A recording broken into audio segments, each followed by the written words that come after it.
Hi everybody, it's Lisa Wadigo here from Iscariot Media. In this video I want to talk about structuring your social media accounts for your leadership team. And in terms of your leadership team, I'm referring to your CEO, your chairperson, as well as people in senior positions. One of the reasons why you might be kind of strategic about making sure that your leadership team have a social media presence is that it can build your personal professional reach as well as the reach of your corporation. It gives you an opportunity to speak directly to your customers, your clients, and your community.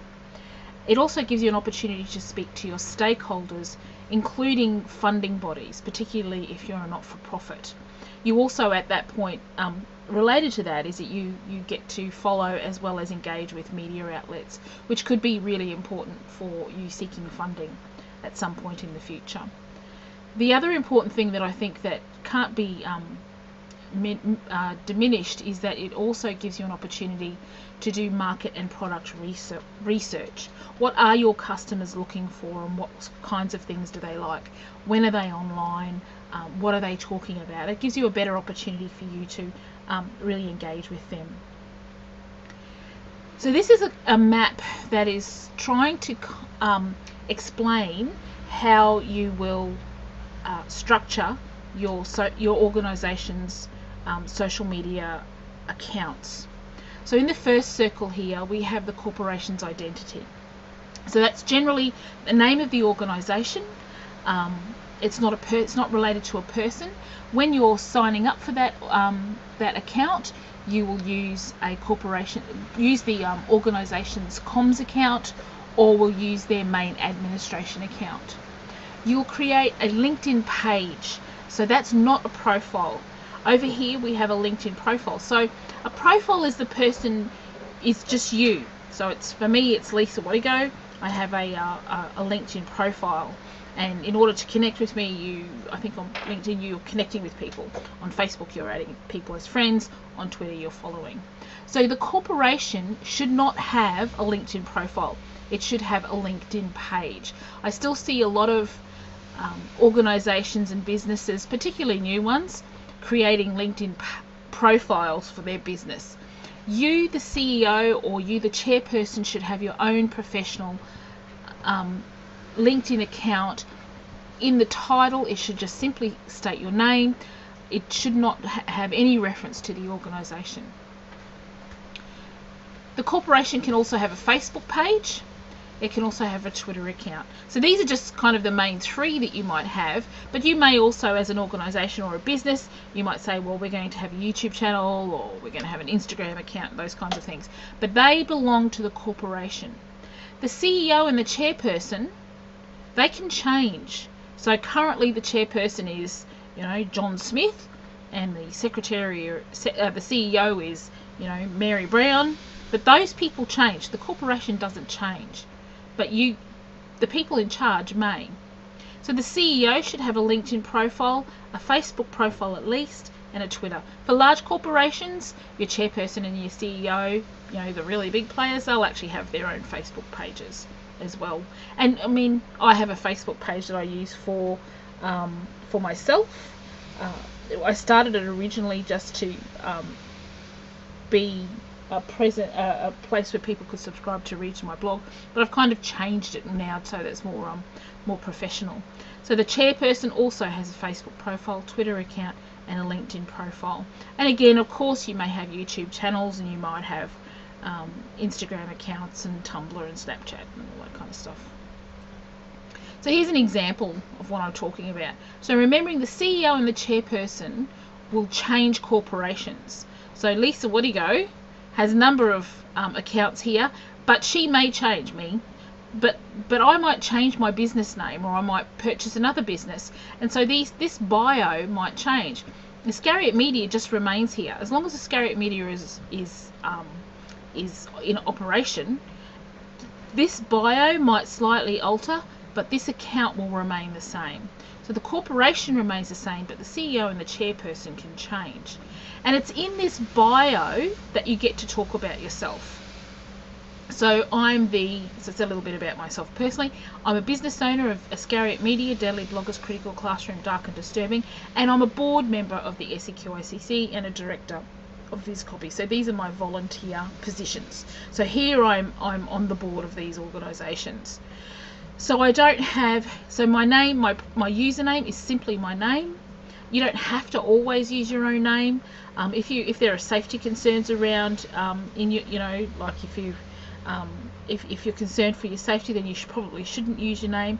But for most people, just using your name is the most professional kind of way to build your own presence. And here I'm linking to the iscariotmedia.com website.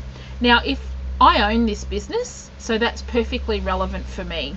If I was just the board member of Iscariot Media, or if Iscariot Media was, like, say for instance, the SEQICC, I wouldn't link to seqicc.com.au.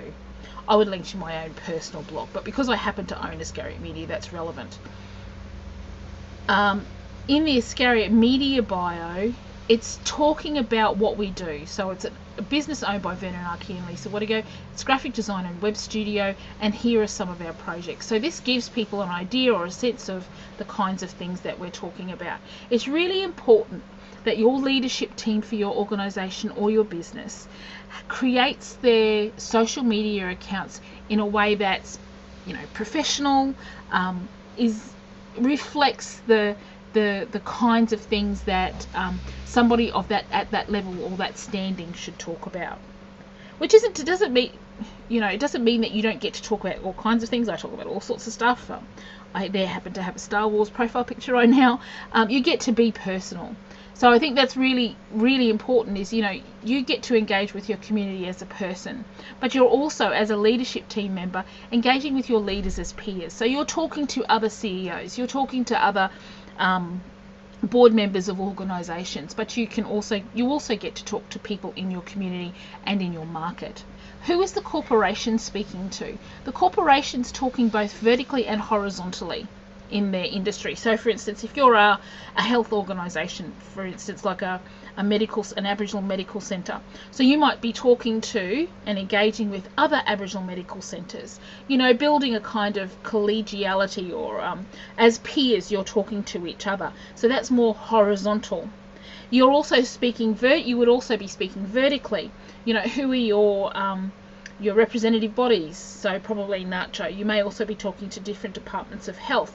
You might be talking to different allied health specialists. So the corporation is then building up its presence in speaking both vertically and horizontally within your industry. And of course, it always depends on what your industry is. You're speaking to stakeholders, your government, that may be government bodies, it might be funding bodies. If you're a business, you might be talking to suppliers, within the supply chain. I mentioned before, you want to be talking to media outlets. So you should be following all the major media outlets, engaging with, giving them an opportunity to engage with you as a professional or as a leader. And that should probably, I should put this one over here as well, because as the leadership team, as a member of the leadership team, you may actually be asked to comment on things. Of course, then you want to have a policy or a strategy around that. Importantly as well, you're also talking to your end clients and customers. In the end, you're not looking to build reach just for the sake of building reach. What should not ever be important is, I've just reached 1,000 followers, or 1,500 followers, or 2,000 followers. The number of people that you're actually engaged with isn't really the point. It's the type of engagement that you're having. And really, why we're doing it is so that we can forward the interests of our organisation. So if you're a not-for-profit, most of us, we're talking about helping our people, helping our communities, working with our communities. So that's why it is that you're doing it. This isn't about just getting followers. It isn't about talking about what you had for breakfast. It isn't about lots of selfies, though I don't mind a selfie. It's not about that. What it is about finding out more about your customers so that you can provide them with a better service. So one of the things that I always recommend to our organisations, particularly if you're a not-for-profit or a small startup business, create an email account that is specifically a corporate account or a corporate communications account. So I call it the comms account. And Gmail is your perfect comms account email. Each social media account is attached to a specific email account. If you are the chairperson of an organisation, you should be using, or if you're the chairperson of any organisation, you should be using your own personal email.